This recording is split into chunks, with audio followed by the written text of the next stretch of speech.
were getting ready to go over, and not a one of us had any idea of, what we were going to be faced with.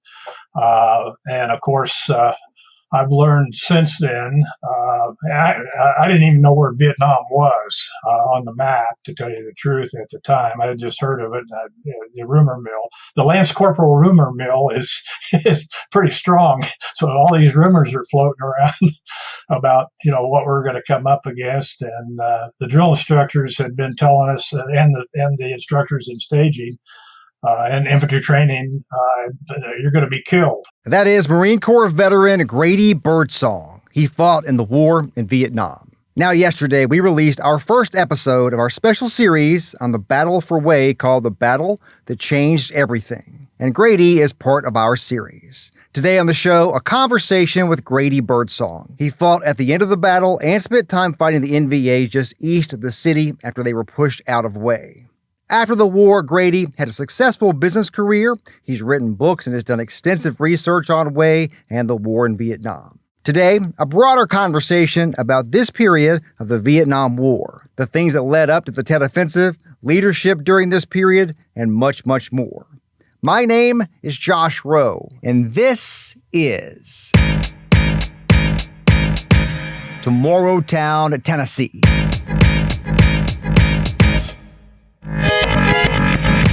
Let's start with you.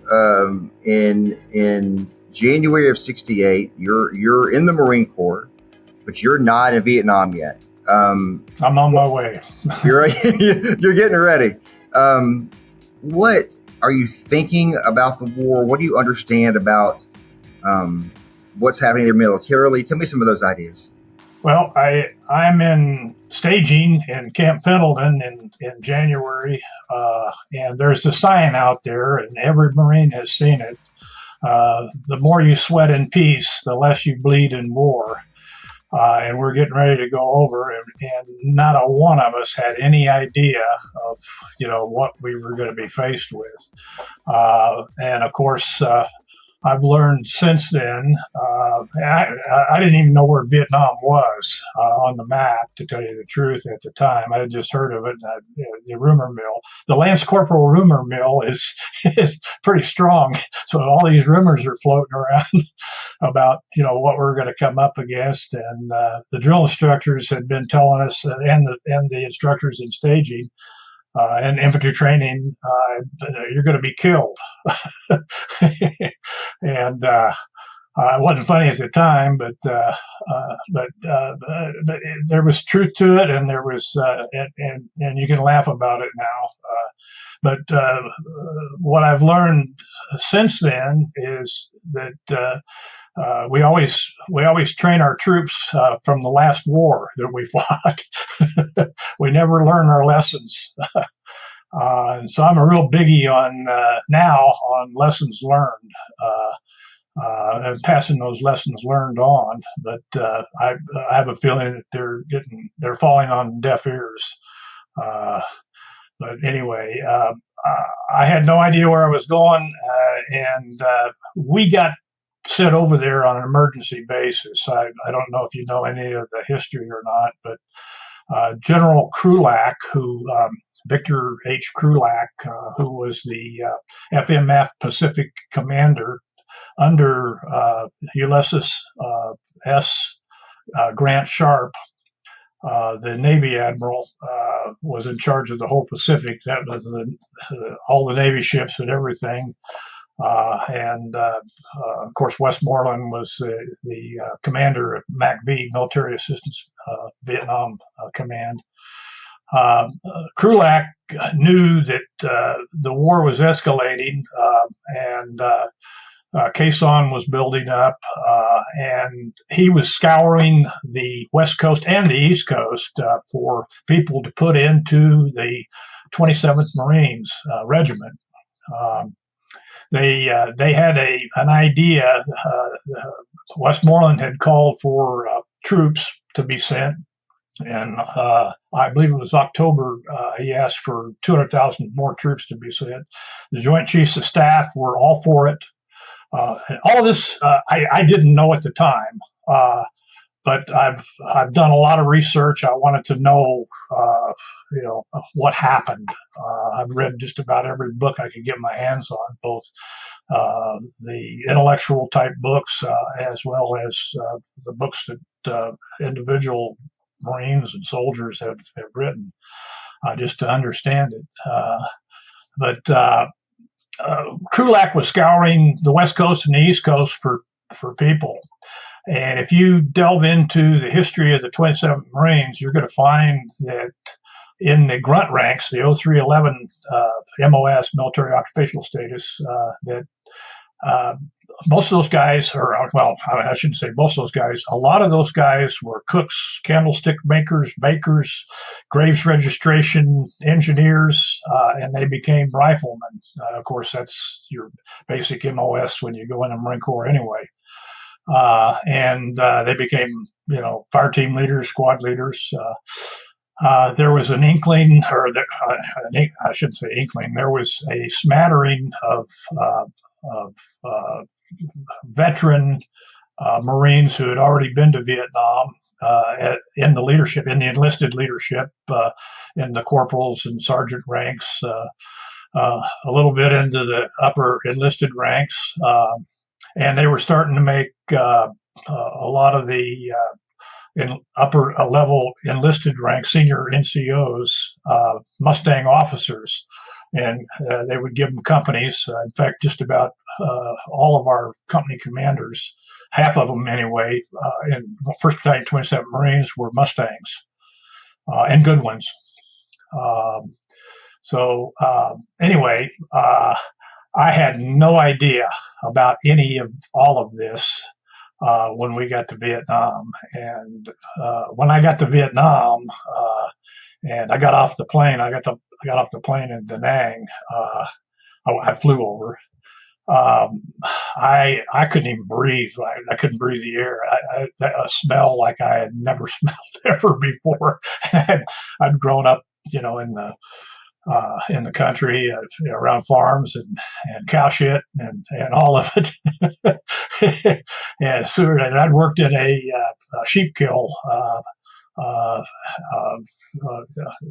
in a packing plant for 6 months before I went in the Marine Corps. And so that kind of stuff wasn't foreign to me, but I had never smelled anything like Vietnam, and I could not breathe. The humidity, the air, and the smell, it was completely foreign, and it took me a couple of days to acclimate.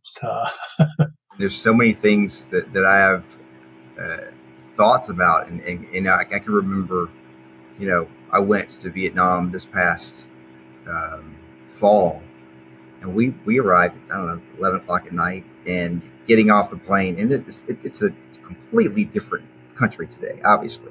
But I remember walking out of the airport and just the humidity just hits you in the face. And you're like, whoa. Yeah. I live in Chattanooga, Tennessee. It's humid here, right? But it's like, it's a whole different ballgame there. And so I can only imagine the wartime smells and everything else on top of that, and kind of what a culture shock that was for a young Marine to go, whoa, this is where I'm going to be for a while. Yeah, and we rode down through. They said you get on a 6x after we showed them our orders, and we were going down to the 27th Marine headquarters south of Da Nang, and we rode through the south end of Da Nang there from the airstrip. It was a war zone. I mean, it was bullet ridden. The offensive had already begun. And the little kids were, begging for food or anything we'd give them. It was like, I couldn't believe it. Yeah. And so with that idea, so you got off the plane, you arrived February of 68, right? Right. End of February. So, and you were February 23rd. And you were sent almost directly to Hue at that point, right? We went down south of Da Nang to our staging area. The 27th Marines took over for the 2nd Battalion, 3rd Marines. They took over their area. 27th Marines regimental headquarters was placed there. It was called Duong San 2. It's about probably 5 to 8 miles south of Da Nang airstrip. And we were to do the handoff with 2nd Battalion, 3rd Marines. The 1st Battalion was there also, but after about, I think it was 2 or 3 days, they said, go to Hue. And they dispatched us. And some of the companies went by 6x, some of the companies went by helicopter.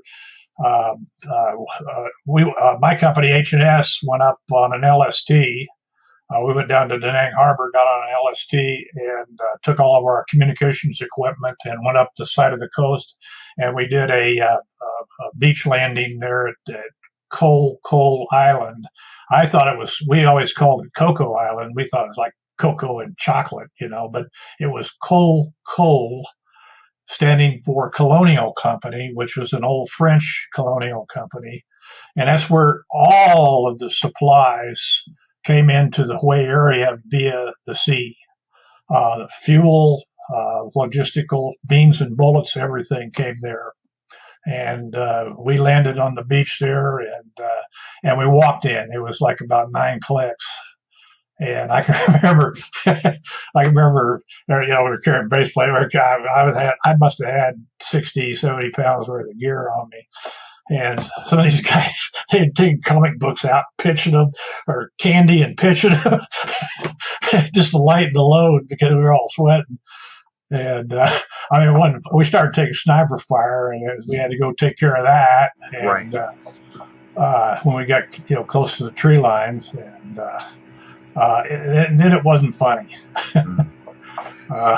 Since I've talked to you last, I've had other talks to other Marines who fought away, and I think one of the things that's interesting, there's many things that are interesting, but it's also the idea that, I guess, Marine Corps records show that the battle officially ended, I believe, March 2nd, something like that. And, right. Uh-huh. But if you're there, if you've made it through all of the gauntlet that was the Battle of Hue, there's no moment where they say, okay, this battle is over now. You're just fighting in and out. It wasn't over. It was over as far as the upper level command said it was. Right. What had happened is, and this is from what I can gather from my reading, and I'm not the expert. But the 1st Marine Regiment, the elements of the 1st Marine Regiment and the 5th Marine Regiment, they had pushed all of the NVA out to the northwest back into the Ashau Valley. Not all of them. But also there was a heavy support, the 804th, I think it was the 4th Regiment, in the canal area. They were there long before 6 months before. They had embedded out there, and they were collecting taxes, which they were collecting rice for their food supply. It was our duty to, they didn't want to lose it. They had visions of coming back and doing another mini Tet Offensive in May. And they were going to use that rice supply in that area, that staging area, to go back into Hue, but it didn't happen because we pretty well secured the area. But it was very strategic. It actually, my battalion XO, who I became pretty good friends with, Colonel Pete Eller. He told me, he said, the area that they assigned us should have been assigned to a regiment rather than a battalion. And Task Force X-Ray, which was Brigadier General Foster LaHue, his S3 people would keep assigned. I know our S3 guy very well, Lieutenant Colonel Gruenberg. I talked to him once a week. Yeah, but anyway, they would tell him on a daily basis which grids to go cover, and he didn't have enough men to go cover them. And where we became somewhat successful is we set out stingray patrols. Are you familiar with what I'm talking about? I've heard I've heard of that before, but I don't know the specifics of it. You send out a 4-man patrol with laws and a radio, and heavily armed, and you'd look for movement at night. You'd go out and set up ambushes all over the place in strategic areas. and that seemed to curtail it. But we finally found the concentration of what the 5th and the 1st Marines had done. It pushed all of these NVA back out into the canal area. We finally found that concentration, and the Arvins had tried to go in there prior to, back in October, November, December of '67 or 67. Prior to the Tet Offensive, and they had been repulsed out of there. Of course, they didn't want to go too much outside of their area of operation. But yeah, there was a lot more NVA and local VC. There was a few local VC units, main force units that were out there.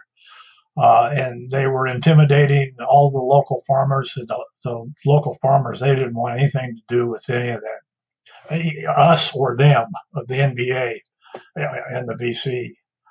And they were caught in the middle. They just wanted to raise their crops and their families. And right. In fact, we had a little. That reminds me of the little boy Nguyen. I got to be friends with. I'd give him sea rats all the time. He lived on the farm, kind of close to where I would go out on and into our fighting hole on the perimeter, and he'd come over and I'd give him food, and I'd say, "VC come today?" And he'd say, "No VC today." But when he'd tell me VC in area, why we'd get sniper fire or we'd get mortars or. So his intel was pretty good. His intel was pretty good. Wow, boy. I think that's just an element of fighting a war that most of us who've never experienced that can't quite understand. Yeah. So let's talk about this. You're on the ground in '68, and you're obviously some tough fighting's going on where you are. At the same time in America, we had all the reporting around Tet, and we know that protesting the war really escalated that year, as also combat KIAs also escalate that year. What perception did you have of any of that as you're fighting the war? Well, I didn't have a whole lot of perception. I knew there was a lot of protests going on. We really didn't get a lot of the news as to what was happening. We knew that there was a lot of people, trying. Most of the people back then that were trying to protest were the people that didn't want to go into the draft, didn't want to get drafted, the draft dodgers. Students, and then and the religious leaders, and then some of the the Martin Luther King was the moral part of it. That's where most of it was raised in the educational system, higher level education system. They thought that the war was immoral, but mostly it was people didn't want to go serve the country. That was at least my perception at the time, and also the fact that the war was dragging on and on. It was, and the body count was getting higher, and the American public was starting to be very concerned about that.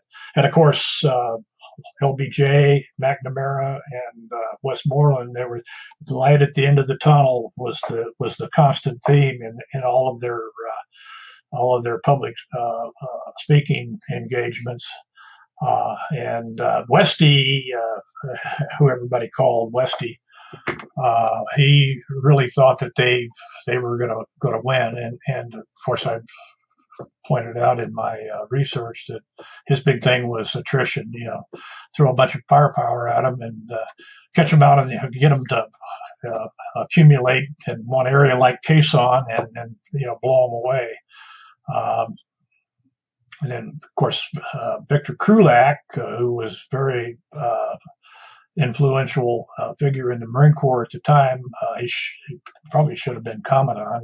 If things would have probably been different had he been, or had at least commanded something in the war over there on the ground. Well, things would have been completely different. But uh, he, he wanted to protect the population centers, do the CAP program, Combined Action Program, do basically an armed Peace Corps.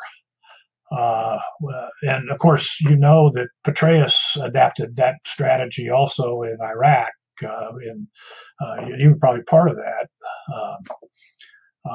Counterinsurgency type warfare, which was very successful, I might add. It was probably one of the most successful things we did in Vietnam, but it wasn't carried far enough. The Marines were the ones that really did it. So, and there was a rift between Westmoreland and the Marine Corps, big time rift. Right. And I've got some new stuff here if you want to talk about it. Yeah, let's get into that here in a second. I want to ask you a couple more questions. Go ahead. Pre-Tet or during Tet, maybe. And the thought I had as you're saying some of this is, and before I will couch this with the idea that I am a journalist. I'm not defending journalism in any way. There are plenty of problems there that we all understand. But during the war, Tet specifically, Saigon, which is where the bulk of the journalists were at the time, the reporters were at the time, that got a lot more of the reporting than Hue, because at that point there wasn't a lot happening in Hue. So the reporters who ended up there went there because, there's something happening, not because they were there. And the same thing with Khe Sanh. As reporters, you kind of, if the leadership is talking about this one specific area, that's going to get a lot of ink, if you will. And that's what happened there with Khe Sanh as well. And I think that's part of the story around Walter Cronkite going to Hue, is that the things that he understood from talking to people in the Pentagon, and the things that reporters like John Lawrence, who were on the ground in Hue, and then Gene Roberts writing in the New York Times, the things he was hearing from his people in the Pentagon were not what he was seeing from the on the ground reports. And he's like, I want to go see what this is. There's going to be inconsistency there when you're talking to a leader versus you're reading what somebody saw, and then also someone is in this part of the country or this part of the area, and it's happening. And what's actually interesting is happening, 100 plus miles away, etc. When you try to go back in time, and that's the question I'm trying to get to, and try to piece that together, it is kind of a tapestry of different people in different places, seeing different things, understanding different things at different times. It had to be confusing for the American citizens at the time of actually what is happening and what's important here. How do you see that? Well, at the time, I had no idea any of this was going on, and I've been able to discern through reading and watching, videos and everything. Cronkite, if you follow you can follow him on YouTube of back then. He had a completely different story there in Vietnam than he did when he came back. He told it was over with, or I'm not sure what exact words were, but he said that it's lost. And of course, LBJ said, if I've lost Cronkite, I've lost Middle America. And shortly thereafter, why he resigned. But and I had we knew on the ground amongst us Lance corporals and corporals that we weren't there to win. That it was a continuation, and we had a saying, there it is, meaning they're just saying that there it is. I mean, it don't mean nothing. We're just going to continue on. And we were there for our buddies. So that was clear to you at the time that what you were being asked to do was not a strategy to actually win a war. You understood that. We understood that. We knew that. However, now I'm a patriot, and I'm not going to let my buddies down, and I'm not going to let my country down. And I grieve for all of those men that we lost there at Hue and south of Da Nang. I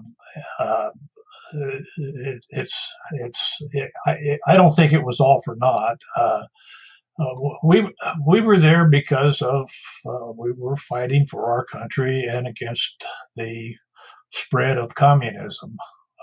SEATO, Southeast Asian Treaty Organization, a loose consortium of Asian countries, kind of like NATO, but not a military force.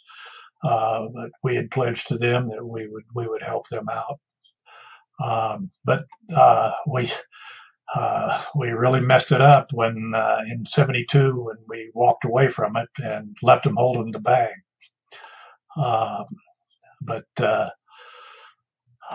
Anyway, does that kind of answer your? It does. It does. I just think it's interesting of how you go back in time, try to piece it together, and some of it fits, some of it doesn't, and you're not really sure why. Like you said, you're corporal, lance corporal. You see the problems at the time. You went back again. What year was your second tour? Oh, I stayed over there. You stayed. You could extend for 6 months, and they would send you any place in the free world for 30 days. So me and my buddy, we went to Europe and got wasted on German beer.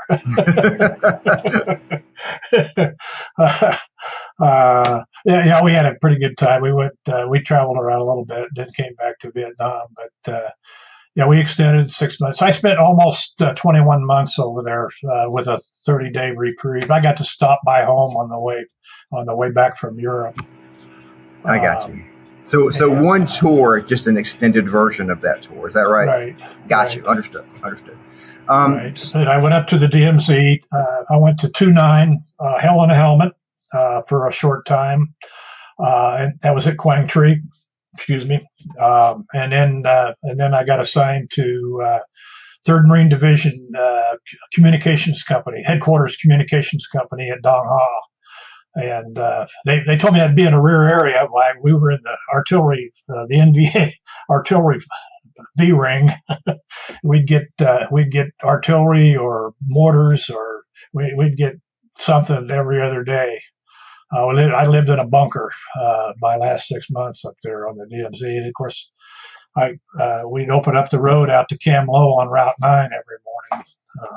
So I carried a radio, and anyway. That period in '68, you already knew that McNamara had announced he was going to leave the Pentagon prior to Tet, but then after Tet, by the end of March, President Johnson says, I'm not going to seek re-election in '68. And then I believe it was June when Abrams takes over for Westmoreland as the commander of U.S. forces. That's correct. What impact did all that have as far as the morale on the ground? Did it seem like there was turmoil among leadership? Did that matter to you? How much did that enter your thoughts? We really didn't know about what was going on in the higher levels. It was apparent that we would go out and take something and then just walk away from it and let it go, and then we'd have to come back and retake it again. That was apparent, and a lot of us thought that, well, that's kind of stupid. But there was maybe this is a good time to get into the Marine Corps Army Rift, Westmoreland and Marine Corps Rift.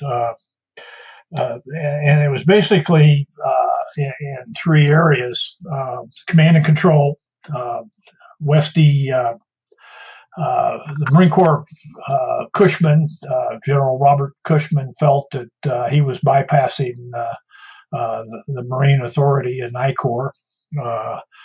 And he was trying to move Army troops up into I Corps. And on I think it was the 13th of February, he announced that in a LOI, which is a letter of instruction, we call them letter of intent in business now, that Abrams would come over and be his deputy at MACV Forward in Fubai. And number two, the strategic priorities were the DMZ defense, and let's see what else here, pacification, which was the CAP program, and Hue. Those were the three big things that were going on, and Westy was, from what I can gather in my reading, was fixated on Quezon. He thought it was going to be a Dien Bien Phu, and he thought he was going to be able to get them out in the open and arc light them, and he had the artillery and everything. And Cushman and Krulak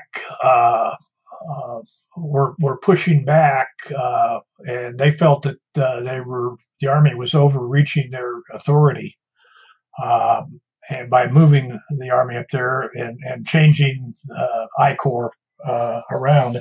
And I dug into the you know what a spec-at is, a telex in the command chronologies. I pulled out one specifically, and this was written in 20 February of 1968. The Battle of Hue had just about come to an end. I think they finally ceased the fighting in the city on the 26th, and like you said, on the 2nd, it was declared over with. And Krulak, pushing back, wrote a top secret for Marine eyes only to Lieutenant General Cushman. And I won't read the whole thing. And he got Sharp involved in it. I'm going to read a couple of quick passages here, and it'll give you an idea, a flavor for what he was thinking. And he says, Westy's letter of instruction will not work unless the directive is soon changed or rescinded. You may wish to go to him, he's talking to General Cushman, and point out its defects, requesting that Abrams' position as a staff officer are not a commander be made clear, and requesting that the requisitioning of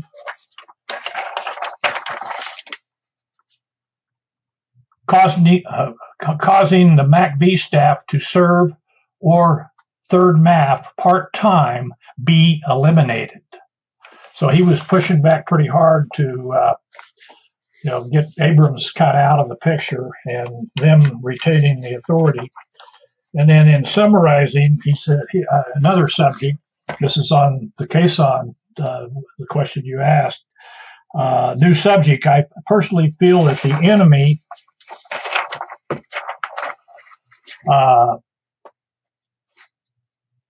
less concerned about the hazards involved in assaulting Quezon, Cantin, etc., than he is about the aftermath, the enemy being about the aftermath. He doubtless senses that no great triumph is involved in continuing a position only to be rejected by counterattack. Consequently, it would appear probable to let the enemy know by the usual various means that our defense of these key localities is intended to be an active one, that our counterattack plans are comprehensive, our counterattack forces very strong. Warm regards, Krulak. So he was committed, and he was pushing back. There's a lot of these. They got pretty vitriol in a couple of them, but that'll give you a general idea of the thinking. I appreciate the research on that. That's fascinating. Yeah, and I think that also points to an interesting part of the Way City story and beyond. You mentioned DMB and Fu. That was obviously something that President Johnson talked about a lot. No more DMB and Fu, or no DMB and Fus. That was Right. and so Westmoreland understood that, and I think that's what he was trying to do, because he was taking a lot of his orders directly from White House Pentagon. You look at the chain of command during Way, and that story about the first afternoon when Alpha 11, Bill Purcell's group, and then Golf 25 show up at the MACV compound with the orders to go across the bridge to the Citadel and get the South Vietnamese general out of the Citadel before anybody realized what was in the Citadel. And Trong. Yeah. Trong, exactly. And so they're calling back to Phu Bai, who is 1 star, a General Le Hue. So 1 star, 2 stars. I think he's 1 star. Brigadier General 1 star. Yeah, and so, but he's answering to Cushman in Da Nang, who's answering to Westmoreland in Saigon, who is answering to McNamara, President Johnson, etc. These orders are coming down, and he didn't have the intel. He did not have the intel. Right. If you delve into all of these telexes, in fact, I've got his oral interview. I think I showed you one of those oral interviews. Is this the Hue you're talking about? Didn't have the intel? Yeah, Hue. Or let's see. No, that was Cushman. I'm sorry. Mm-hmm. Cushman. Okay. No, I'm not. No, I don't have LaHue's, but I've read enough about. I've discerned that he felt that he didn't have the intel. And MacV was telling him that no, it's just a diversion. Brigadier General LaHue was not convinced that the enemy combatant order of battle that Gravel and Cheatham was reporting back was as big as they told him it was. And everybody that was reporting back said the NVA are everywhere. A big thank you to Grady Birdsong for this conversation. And there's more of this conversation. We'll have that coming soon on the show. Also, the next episode of our series, The Battle That Changed Everything, will be released on Thursday, August 14th.